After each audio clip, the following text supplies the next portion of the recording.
3 exposiciones, tendremos unos minutos para preguntas, comentarios, etcétera. Entonces te escuchamos, Nicolás. Bueno, muchas gracias, Celina. Saludos a todas y todos acá en el inicio de estas jornadas. Agradezco, Celina, la invitación nuevamente. Soy una reciente incorporación a estas actividades. Y bueno, lo que voy a presentar tiene que ver con una lectura, un descubrimiento que hice, por mi parte, seguramente ya se conoce, pero de un diario de viaje que empezó a circular a partir de finales del siglo XVIII en el Virreinato del Perú, y que me pareció muy, muy interesante y que podía compartirlo con ustedes. Esa obra es el Lazarillo de Ciegos Caminantes. Bueno, la producción y circulación de diarios y relatos de viaje durante el siglo XVIII en América fue en aumento hasta llegar a el amplio desarrollo que tuvo después en el siglo XIX, con la presencia de viajeros, sobre todo provenientes de Gran Bretaña, Francia y Alemania. En los siglos anteriores, en el XVI y el XVII, hubo escasa presencia de este tipo de literatura, pero sí existieron, por supuesto, las crónicas, sobre todo de clérigos que llegaban a algunas de las regiones de Indias y entraban en contacto con las comunidades criollas e indígenas, y además recogían informaciones orales y documentales de los pobladores del lugar. Bueno, tenemos el ejemplo de la Historia Natural y Moral de las Indias de José de Acosta. Los diarios de viaje fueron tomados generalmente en esta etapa como relatos engañosos, falsos o fraudulentos, mezcla de observaciones directas cargadas de prejuicios, referencias indirectas y ficción. Pero es hacia mediados del siglo XVIII que esta perspectiva empieza a cambiar con Charles-Marie de la Condamine, naturalista y geógrafo francés, que viajó a territorios ecuatorianos y amazónicos y escribió una relación abreviada por el interior de América del Sur y un diario de viaje realizado al Ecuador entre 1745 y 1751. En estos textos se reconoce un espíritu científico nuevo, una mentalidad promovida por el pensamiento ilustrado que carga de otro contenido a los diarios de viaje, a partir de la cual naturalistas, geógrafos, estudiosos de las costumbres humanas buscan transmitir sus experiencias de investigación mediante relatos que se entiendan como portadores de verdad y veracidad. Pensemos, sí, sobre todo en el siglo XIX, los textos de von Humboldt, de Dámaso Larrañaga, en la banda oriental, o también de Charles Darwin. También diarios de viaje tempranos, a inicios del siglo XVIII, nos encontramos con un ejemplar raro y fundamental como del padre Luis Feuillet, en 1708, durante su estadía de 40 días en la bahía de Montevideo, como base de espera en su recorrido por toda la costa sudamericana. Es un interesante diario de viaje porque además hace referencia a un espacio donde todavía no estaba configurada la ciudad de Montevideo. Eso va a ser recién hacia 1724. Y sobre todo lo que hace es mostrar, informar de la existencia. No, yo la saqué la... Perdón, César, si puedes desactivar el audio. Eso, la saqué la... Sobre todo da cuenta de la existencia de navegantes franceses ya desde hacía un tiempo que circulaban por estos territorios.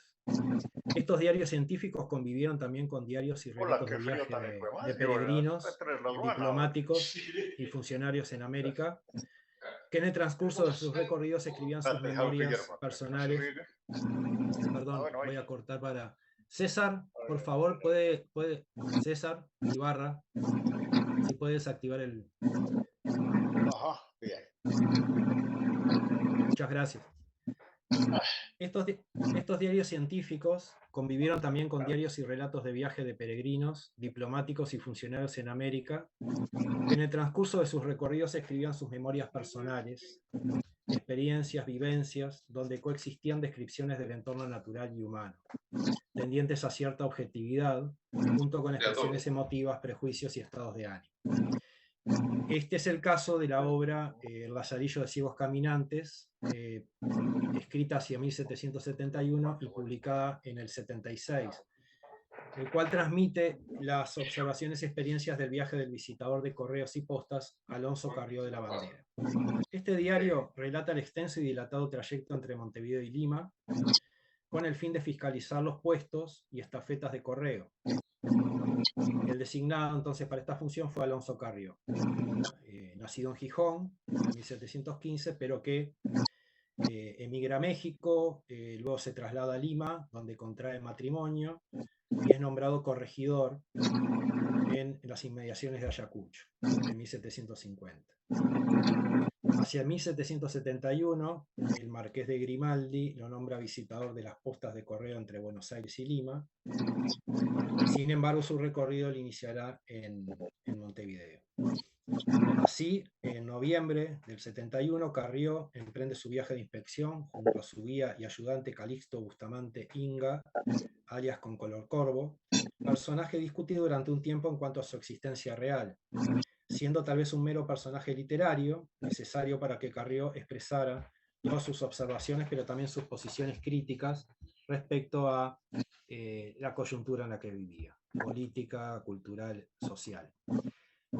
Sin embargo, hacia mediados del siglo XX fue sacada a luz un documento del año 72, firmado por Calixto Bustamante, donde se expresa que recibió durante 10 meses 20 pesos por mes en su labor de escribiente de viaje entre Mendoza y Potosí.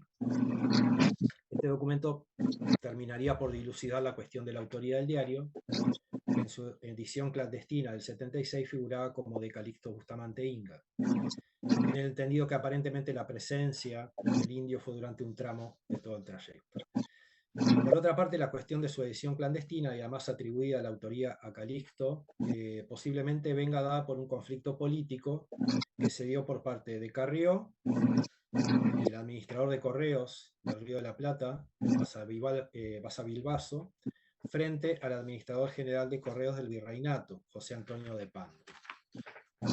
Así, Con Color Corvo es este autodenominado indio neto, descendiente de incas, que es quien lleva adelante el relato de la obra, demuestra tener una rica cultura intelectual, citando a Virgilio, a Quevedo, a Gracián y otros autores.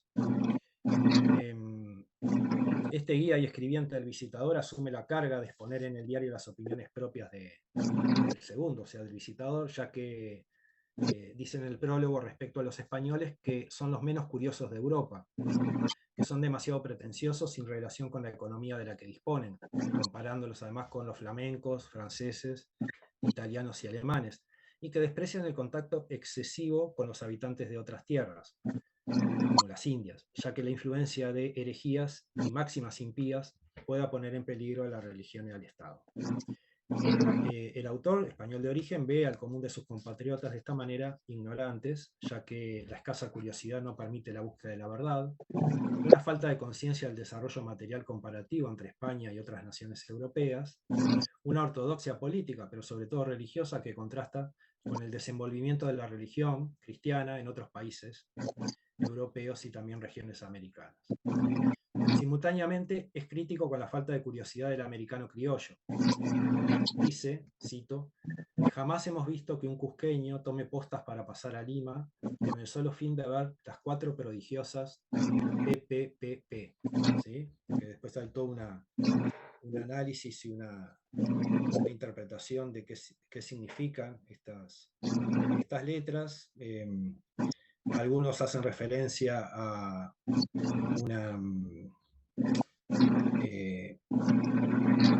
algo que significa pila, puentes, pan y peines, como una forma irónica de plantear lo que dice Con Color Corvo.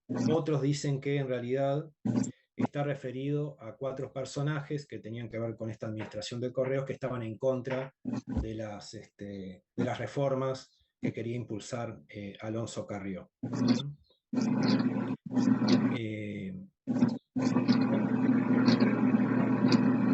Dice que Carrió entiende que las postas que existen en el virreinato del Perú son fundamentales para poder realizar estos trayectos entre llanuras y sierras, postas que deben estar controladas por su justa ubicación, por cumplir con normas de alojamiento y alimentación, protección al viajero, aprovisionamiento, medios de locomoción, etc.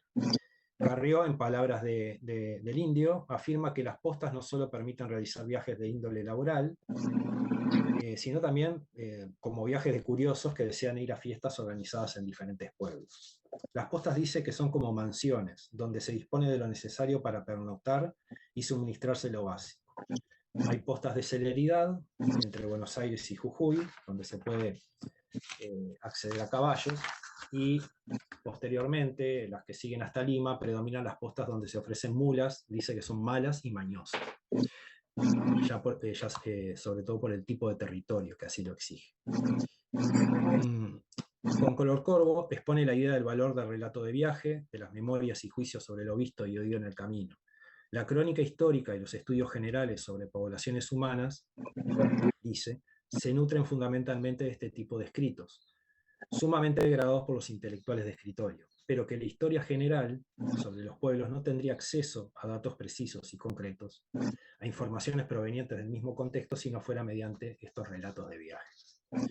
El visitador Carrió, a través de este personaje, explica que la historia general de los pueblos, o la historia específica de un pueblo, generalmente peca de ambigüedades, entre evidencias documentales y vaguedades interpretativas, lo cual lleva a que una visión histórica particular entre en debate con una o más visiones. La ironía y burlesca de sus expresiones respecto a esta y otras cuestiones están presentes en el texto. Carrió, refiriendo al historiador Mariana, dice que, cito, la más salada en disparates honró a Mariana con el epíteto que se da comúnmente a las inquilinas de Lupa, porque hablando de sus antepasados los trató de incultos y de lenguaje bárbaro y grosero. Las palabras de Carrió en su obra, no solo expresadas por el personaje central, sino atribuidas la obra misma a este personaje, posee un grado de libertad expresiva en su radicalidad y dureza, mediada por la ironía. Su exposición incluye descripciones muy concretas y precisas de índole geográfica, climática, costumbres, flora y fauna, y en todas confluyendo observaciones y prejuicios, seriedad y burla, exaltación y crítica. Por ejemplo, en el viaje que comienza en Montevideo,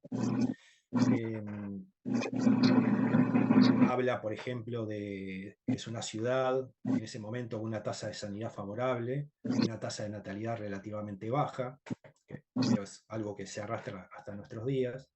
Es interesante su descripción de los gauchos o gauderíos, que juzga como holgazanes criollos. Contrasta la forma de vida del gauderío con la forma de vida civilizada. Contrasta la holgazanería con la industria del trabajo, ¿no? Constantes contrastes entre civilización y la forma de vida del gaucho, y además la complacencia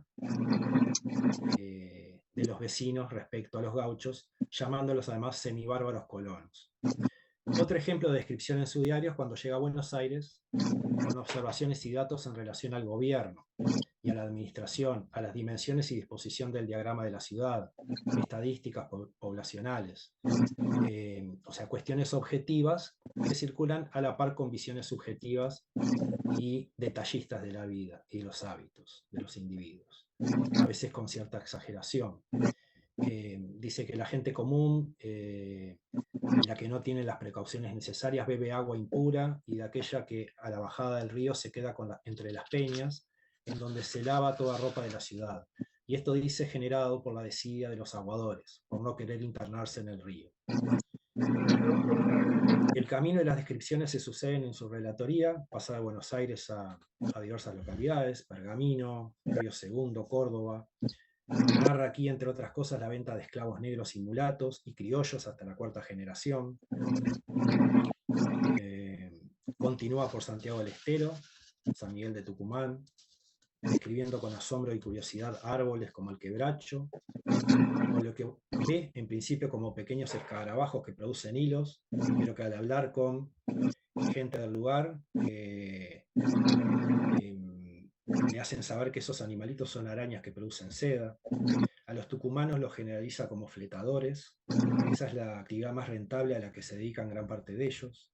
En Salta refiere a enfermedades comunes que los afectan. A los pobres la enfermedad de San Lázaro, a las mujeres la enfermedad inflamatoria situada en la garganta, denominada coto, lo que hace que muchas de ellas hagan uso de pañuelos alrededor del cuello. De Salta pasa a Jujuy, Humahuaca, pasando por Mendoza y Potosí. En esta última le dice Carrió con Color Corvo que está en las tierras que frecuentaron sus antepasados, desde los chichas a los guarochiríes. En La Plata, Chuquisaca, es donde el visitador reconoce mayor dignidad respecto a otras poblaciones, al menos por la tradición de sus ministros togados y la cultura universitaria, que contrasta con las construcciones arquitectónicas amplias y antiguamente suntuosas, pero actualmente semi-derruidas. Luego Oruro, La Paz, Tinta, Cusco, como etapas que llevan finalmente a Lima. En la etapa entre Cusco y Lima es en la que en el relato Carrió se detiene a analizar muchas de las acusaciones que circulaban desde hacía tiempo hacia los españoles por su trato a los indios. Su postura es crítica respecto a estas acusaciones que califica de imaginerías exageradas por viajeros y otros para impactar a los lectores. Hay que pensar que también este visitador fue durante su juventud un corregidor y administró un repartimiento. Justifica esta organización socioeconómica también porque permite ordenar y regular la actividad de los indios, que los compara productivamente con animales, y que hay que tenerles en continuo movimiento proporcionado a su fuerza, dice. La perspectiva de Carrió sobre sus contemporáneos es aparentemente crítica y algo negativa. En sus reflexiones, las palabras a veces por favor, a todos silenciar porque se está escuchando. Por favor. No se puede, perdón, no se puede silenciar desde quién es el administrador. No tengo esa posibilidad. Hay unas matas que yo no sé qué será, que son más dulces que serán las hojas. Más se pegan esos hijos. Por favor, César, silenciar.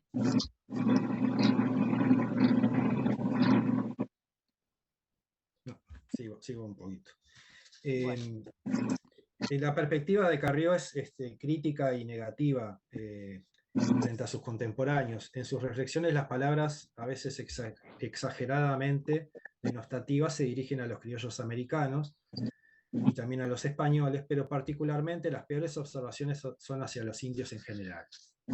Él dice que con ver a un solo indio ya es posible generalizar lo observado.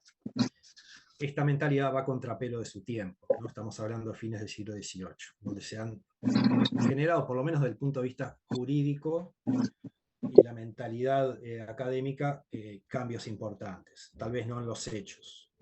La misma figura del indio con color corvo, identificado por su color de piel similar al plumaje del cuervo, por su caracterización de desenfado, despreocupación, indolencia, poca afinidad con el buen trato y consideración, es la adecuada en Carrió para expresar todo lo que él piensa, pero no puede o no quiere decirlo bajo su nombre propio. El indio para este visitador es un pícaro, remitiendo al empleo de elementos narrativos de la picaresca española. Así habla de los indios serranos, por ejemplo, y dice que la figura del indio permite hacer efectivo lo que plantea en el prólogo a la obra al decir que según algunos, viajero y embustero son sinónimos. La obra es un relato de viaje descriptivo y reflexivo, donde se conjugan aspectos científicos con aspectos ficcionales e imaginarios. La frase que inicia la primera parte, capítulo 1, es cantando y jugando digo verdades. Y al final de la obra concluye con un cantando y jugando he dicho verdades, mostrando de esta manera el modo que pretendió transmitir sus experiencias y juicios, entendidos como veraces y justos, y por otra parte sugiriendo que todo este relato vívido y personal pretende situarse desde el fundamento de una tradición europeo-cristiana latina que le permite juzgar lo novedoso, lo extraño y diferente desde tal paradigma. En sus consideraciones se hace eco de la cultura clásica, de tradiciones y expresiones populares, de preceptos religiosos, de la literatura española. La erudición de Carrió, en boca de Con color corvo, es aceptable, aunque no elevada, incluso si el escritor hubiera sido el indio Calixto, él mismo dice que por momentos escribe lo dictado por el visitador, no sería raro que tuviera esos conocimientos si fue educado en escuelas para indios nobles, como existían. Te quedan 5 minutos. Sí, ya termino, gracias. El autor nombra explícitamente al Gran Quevedo en el capítulo 8, en el 17, en el 22 y en el 26, a Lope de Vega en el 8, al Inca Garcilaso en el capítulo 8 y en el 15, al Agudo Gracián en el capítulo 24, a Mateo Alemán, refiriendo a su Guzmán de Alfarache, en el capítulo 27, y a Virgilio, citando unos versos en latín, en el capítulo 23. Asimismo, hace uso a veces con necesidad, en otros casos manejando la ironía, de algunos términos en latín o en francés. Este diario de viaje, tomado como ejemplo de expresión literaria en el virreinato hacia finales del siglo XVIII, cumple con las características de estos textos que circulaban conteniendo conocimientos acumulados, datos observacionales, juicios y prejuicios, expresiones populares y tradiciones. Pero lo que hace particular esta obra es que por primera vez el relato conjuga todos estos elementos anteriores con un modo de expresión en muchos momentos burlesco, podríamos decir picaresco, algo que el mismo relatante, con color corvo, explica. Estos relatos de viajeros ofician de guía para los bisoños caminantes y también como lectura para entretenerse mientras se conoce de primera mano las costumbres y caracteres de los habitantes del virreinato. Cantando y jugando se expresan verdades. Muchas gracias. Gracias. Gracias, Nicolás. Bueno, nos quedan unos minutos, unos 20 minutos para preguntas, comentarios, ampliaciones. Así que quiero aclarar que yo no puedo silenciar, lamentablemente, no me da esta posibilidad en estos momentos esta conexión. Así que les pido a todos los que estén conectados que por favor se silencien. Bueno,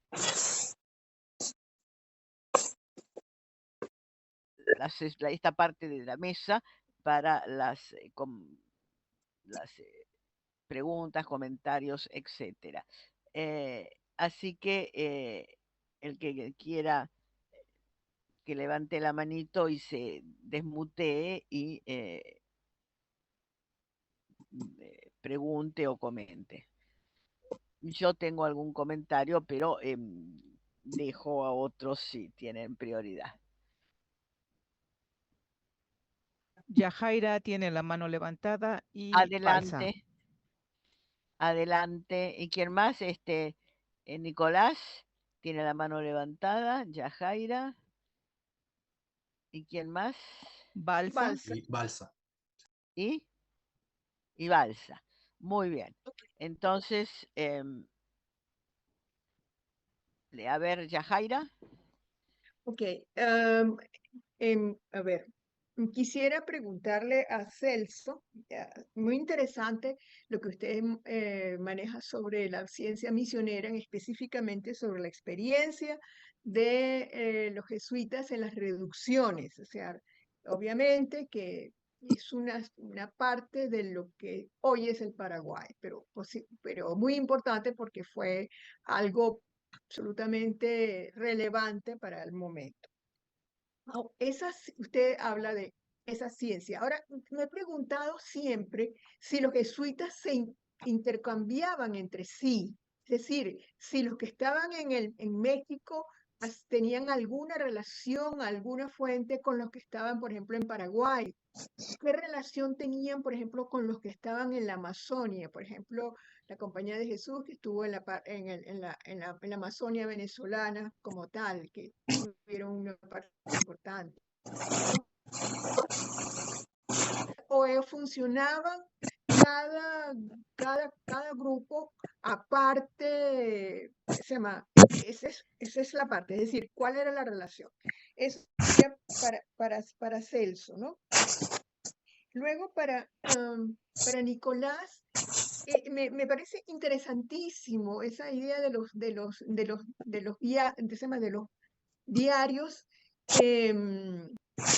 Claro, ahí sobre todo, por ejemplo, las crónicas de los misioneros, por ejemplo, por ejemplo, nosotros le damos mucha importancia en la historia colonial a las crónicas de los misioneros, de los franciscanos, por supuesto, de los jesuitas, que hicieron esa parte incluso de esta cuestión, ¿no? Ahora, es decir, claro, usted narró mucho sobre el problema de la publicación, en qué medida esas crónicas, si bien eran como usted lo indica, es un resumen, una aspiración, se llama de conocimiento, sin embargo, en qué medida eran, ¿cómo se llama?, divulgado, se conocía aparte de simplemente el hecho de haberlo escrito en algún momento. Esos son mis comentarios a las exposiciones. Gracias, gracias Yajaira. Y ya que te referiste al tema de Nicolás, para que él conteste las dos cosas juntas, yo también voy a hacer un comentario, una pregunta. Yo también considero que es muy importante estas fuentes, e incluso para conocer algunos aspectos de la vida real en el virreinato y sobre todo los viajeros que iban por el interior y tenían contacto con criollos y con indios. Todo esto es muy importante. Pero lo que me preocupa, es con qué tipo de abordaje epistemológico se tratan estos y con qué recaudos epistémicos se tratan estos textos, porque claro, no son propiamente históricos como lo haría un historiador, un historiador de profesión, y nosotros ya sabemos que aún en esos casos es necesario tener una un abordaje epistémico, de una epistemología y una hermenéutica clara para poder interpretar los textos de los historiadores de otras épocas, como por ejemplo su marco teórico, lo que se propusieron, qué intereses eventuales ideológicos, religiosos, políticos, etcétera, servían. Eh, Todo esto parece que también, en parte al menos, debería ser considerado en el caso de los relatos, de diarios de viaje, etcétera, pero tal vez algunos otros. Eh, yo no sé mucho al respecto porque realmente no he trabajado nunca en profundidad este tipo de textos y por eso es una inquietud y que le pregunto. Bueno, esto para cuando conteste Nicolás. También había, yo creo que primero vamos a hacer todas las preguntas. También habían levantado la mano Laura, ¿no? Y bueno, que todos los que tengan que hacer una pregunta la hagan y los expositores contestamos después. Balsa. Ah, sí, Alejandra. No, va Balsa. Adelante. Ah, Val. Bueno, ¿me escuchan? Sí, escuchamos perfectamente. Ok, perfecto. Bueno, un saludo a todos. Muy interesantes los trabajos. Hay algunas cosas que quiero comentar en relación con el trabajo de texto y el de la profesora Angelina. El caso de los jesuitas siempre es un caso interesante porque parece una característica muy homogénea en toda Hispanoamérica el trabajo que tuvieron en relación con la introducción de la ciencia, ¿no? No solamente a través del campo de los textos y los libros, sino a través de otras vías. Entonces me llama la atención el hecho de hablar de una ciencia misionera, ¿no? En el caso de los jesuitas. Me preguntaba si esta ciencia misionera tuvo algún tipo de impacto en las instituciones de educación de la época, ¿no? Es decir, en los centros de formación, en los cursos filosóficos, tuvo alguna incidencia en relación con todo el trabajo que hizo con jesuitas y si eso se trasladó al hecho de tratar de institucionalizar estos conocimientos que se llevaron de la mano a través de ellos en el campo de la física o de la biología o de la botánica dentro y específicamente de instituciones educativas, ¿no? O en el caso de los cursos específicos en el grado de arte o en el grado de filosofía. Eso por un lado, si tuvo algún impacto. Y por otro, usted hablaba de unos jesuitas científicos, pero realmente eran científicos o eran clérigos con algunos conocimientos en ciencia. No veo, o al menos en la característica que uno ve en muchos jesuitas en Hispanoamérica, en Venezuela, en Colombia, que no son estrictamente científicos, ¿no? Y muchos de ellos son hasta enciclopedistas que, bueno, tuvieron un conocimiento bastante cercano a lo que fue la mecánica newtoniana o Galileo, o todo el trabajo de Copérnico, pero eran realmente clérigos. Entonces, esa idea de jesuitas científicos realmente tiene, es empática en señalar que los jesuitas realmente fueron científicos como tal, simplemente fueron clérigos. En el caso, bueno, profesora Celina, ciertamente hay muchas cosas también en común en relación con lo que fue la física en Hispanoamérica y su modo de introducción. Yo me preguntaba si en el caso del curso de Benito Rivas, Benito Rivas tiene las características de un enciclopedista de la época, ¿no? Como lo fue, por ejemplo, el Rey Navarrete aquí en Venezuela, ¿no? Lo digo por la cantidad de autores que cita. Y comúnmente esto es un trabajo que hace más bien de recopilación de una serie de información que permite establecer toda una enciclopedia dentro, pero en el caso del curso que se señalaba, que transforma precisamente este curso, pareciste que lo transformara como una enciclopedia. Perdón, tenemos solamente 10 minutos para las respuestas, así que le pido que concrete la pregunta, el comentario, para terminarlo en 1 o 2 minutos más. Gracias. Ahora sí, Benito Rivas podría ser considerado un enciclopedista. Y en el caso me preguntaba si Descartes realmente fue estudiado más como filósofo que como matemático, al menos en el texto de los cuales se cita. Gracias. ¿Alguien más tiene alguna pregunta que hacer? Nicolás. A ver, Nicolás. Yo tendría, pero capaz que la engancho con mi respuesta. No sé si les parece o ya la hago la ¿Cómo? pregunta. No. Las Sí, preguntas adelante. todas, ¿para quiénes son? ¿Para quién es tu pregunta? No, como un comentario, primero de tanto lo que expuso Celso como Celina, súper interesante y además en relación justamente con lo que decía Balsa del impacto de la educación e investigación por parte de los jesuitas. A mí me llamó la atención en lo que ponía Celina, sin conocer demasiado, pero los autores que se manejan y es interesante el acceso, bueno, tal vez no sean referencias directas, ¿no? Explícitas, pero autores como Averroes y Avicena, eso me llamó la atención, y también el cierto rescate del atomismo. Por supuesto, eso tendría que ver también con el desarrollo de perspectivas dentro de la ciencia moderna, ¿no? Eso por un lado, que me llamó la atención, y por otro lado, lo que sí he escuchado varias veces o leído, cómo se fue accediendo a esas nuevas ideas de la ilustración y de la ciencia moderna, que en muchos casos no era fácil acceder a textos, particularmente en el Virreinato del Perú, y era más por obra de contrabandistas o por lo menos de una manera no legal que se introducían algunos de estos textos, ¿no? Pero que de cualquier manera, como decía Celina, hubo un interesante desarrollo de las ideas y de los estudios de los clásicos y de también exponentes de la ciencia nueva, ¿no? Eso es súper valioso.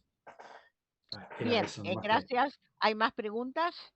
Nada más yo quisiera comentar, en mi mesa abordaré el primer texto sobre enseñanza de la física que se publicó en Latinoamérica de 1557, que fue de Alonso de la Veracruz, y que efectivamente, como lo menciona Balsa y como lo menciona Celina, efectivamente son textos que recuperan en primera instancia, pues Aristóteles, en fin, posturas tomistas, en fin, pero que también se ponen en el centro la discusión, por ejemplo, del sistema geocéntrico y el traslado, la discusión copernicana del heliocentrismo.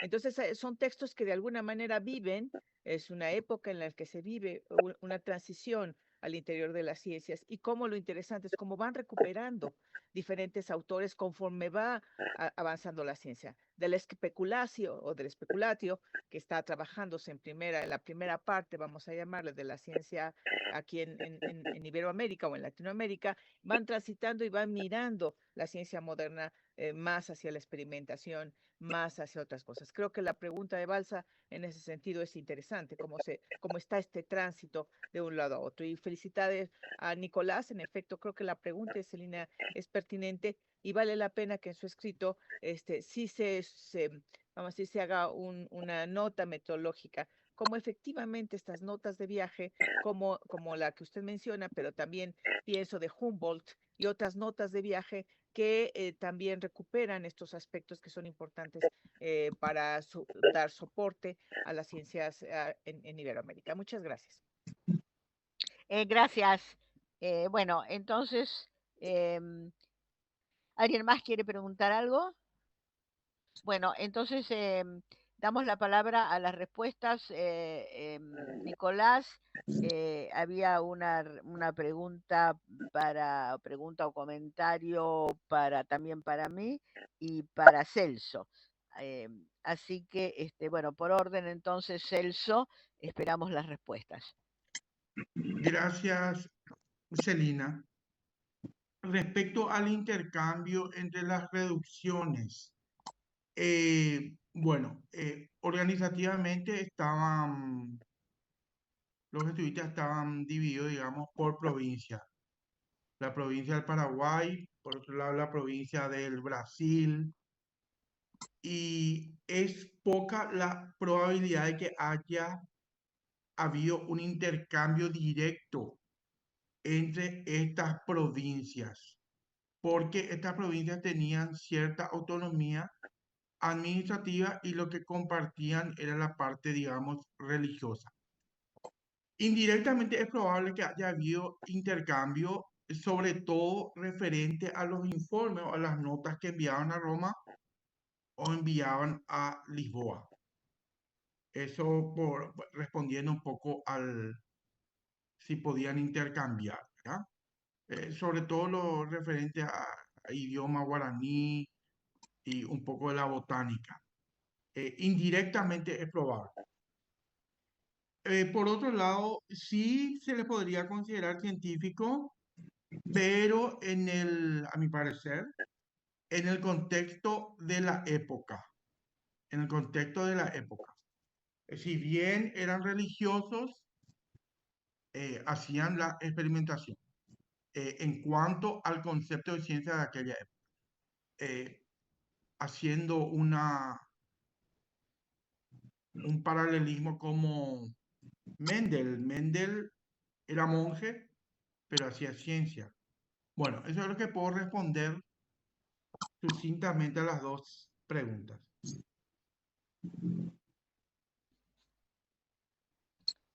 Bien. Bueno, ahora me tocaría por el orden de la mesa a mí. Con respecto al tema de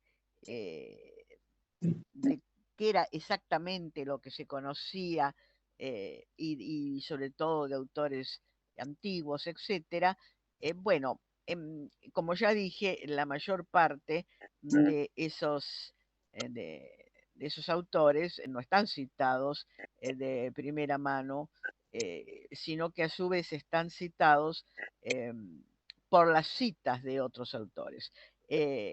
Hay en los repositorios históricos que han sobrevivido todavía en Argentina, por ejemplo, los de los franciscanos, porque las temporalidades jesuitas se fueron perdiendo y luego algunos están en la Biblioteca Nacional actual, pero sobre todo en los conventos franciscanos que tienen anticuariatos hay un material importante y que proviene de la época, o sea que venían acá, estaban acá. La mayor parte son de tipo religioso, claro, son de concilios y cuestiones de teología, pero también hay de filosofía y, por ejemplo, hay muchos ejemplares de Brixia. Fue un autor que evidentemente fue muy usado incluso por los jesuitas, aun cuando no se lo cite.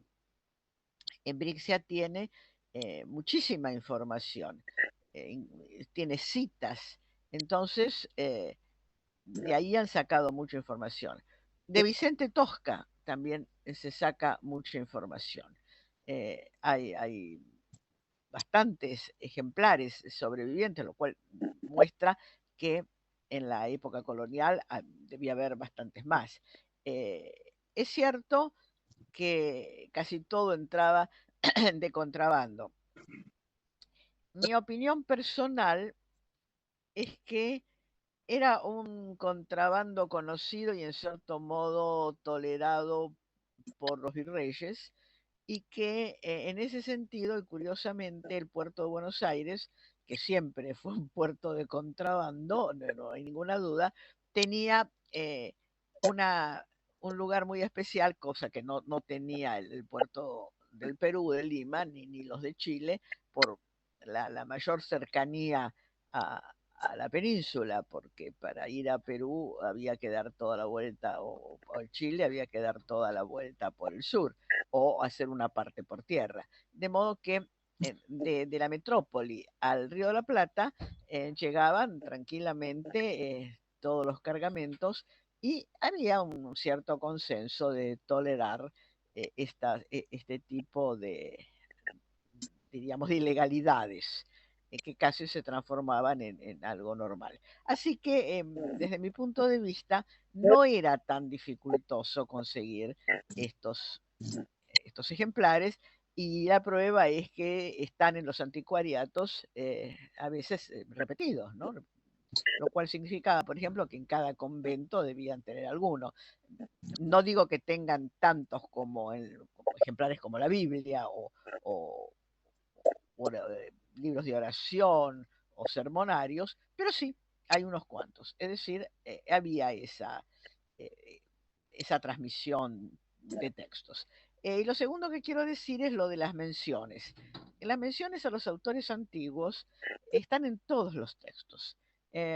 Por supuesto, algunos leerían Aristóteles, incluso había traducciones al castellano, hechas en España, que se podían utilizar, pero eran menciones a los antiguos, eran menciones, diríamos, estandarizadas para determinados problemas. Entonces, cualquiera que fuera, por ejemplo, a enseñar algún problema de metafísica, las pruebas de existencia de Dios, por ejemplo, sabía que Maimónides había hecho una exposición, aun cuando no leyera los textos de Maimónides, seguramente no los leía, y que había sido esta exposición y estas pruebas de existencia de Dios habían sido retomadas por Tomás de Aquino, que sí se leía. Entonces, había digamos, esa tradición. Lo mismo el tema de la famosa y posible doble verdad, era de cajón citar a Averroes, o el tema de la diferencia entre esencia y existencia, citar a Avicena. De modo que eran citaciones estándar que estaban en los libros de texto o en los libros de difusión. No se conocía en detalle lo que opinaban estos autores o los antiguos, los presocráticos, pero se conocían, por ejemplo, los presocráticos a través de Aristóteles, ¿no? Es decir, Aristóteles hace una historia de sí mismo, o hasta llegar a Sócrates, de modo que de ahí se tomaba. Este era el camino, esto era lo que me parece que tenemos que tener en cuenta, que era un conocimiento general y no era incorrecto, aunque fuera de segunda mano. Bueno, no sé si hay algo más que me quede por decir, pero creo que con esto más o menos doy respuesta a las inquietudes. ¿A Nicolás?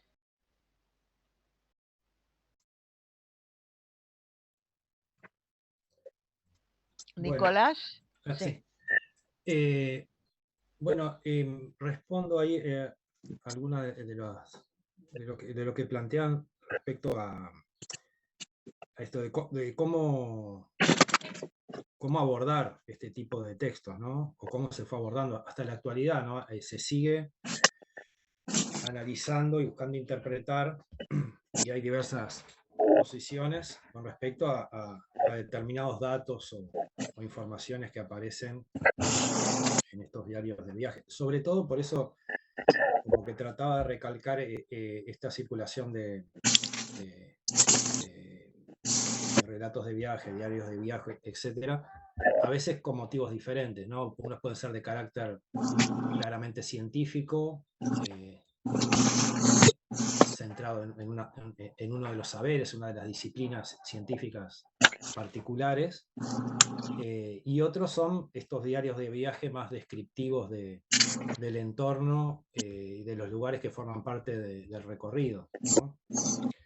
Inclusive algunos como que incorporan este elemento más de entretenimiento, ¿no? Que sean como relatos para ser leídos, escuchados, mientras se conoce, también al mismo tiempo entretenerse. Lo que hace más dificultoso este diario de viaje, el de Lazarillo, es todos esos elementos burlescos, picarescos que aparecen de crítica propia del autor. Sabemos ahora que es Alonso Carrió, y además con una crítica directa, pero hacia determinadas personas, pero que lo hace de una manera solapada, no solamente en nombre ahí de este personaje indio de Con Color Corvo, sino también con imágenes, con símbolos como esto de las 4P, ¿sí?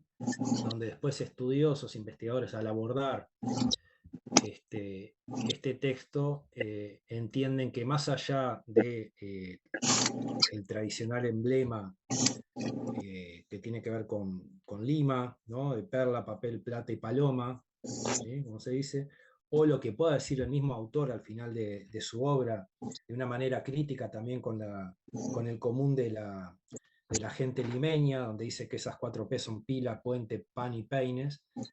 Hay determinados investigadores que entienden que es dirigido solapadamente a 4 representantes de la Administración General de Correos del Virreinato, que están en contra, ¿no? En contra de una manera firme frente a las reformas o visiones que tiene Alonso Carrió con respecto a la organización de los correos.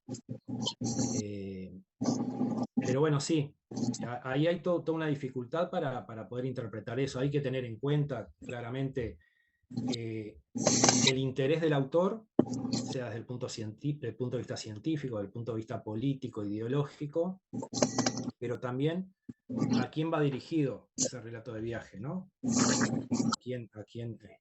¿Cuál es el destinatario? Que en general podría ser un obispo, el virrey o el mismo rey, y que se busca exponer de alguna manera. Claramente no son textos como las crónicas, ¿sí? Textos claramente propios de la ciencia histórica, que buscan transmitir informaciones, contenidos e interpretaciones lo más objetivamente posible. No sé si mínimamente respondo esto que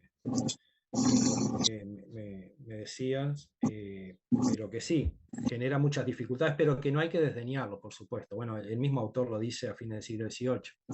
Es más como una suerte de defensa de su propio escrito, más que de defensa del gremio de los relatantes de viaje, pero dice, bueno, la historia o las crónicas históricas, el trabajo de los historiadores no sería posible si no fuera por estos diarios donde se transmiten estas costumbres tan particulares, vívidas, los hábitos de los pobladores, etcétera, etcétera.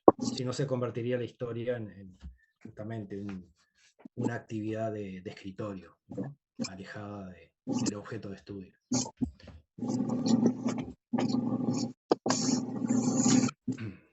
Muchas gracias, Nicolás, por esta respuesta.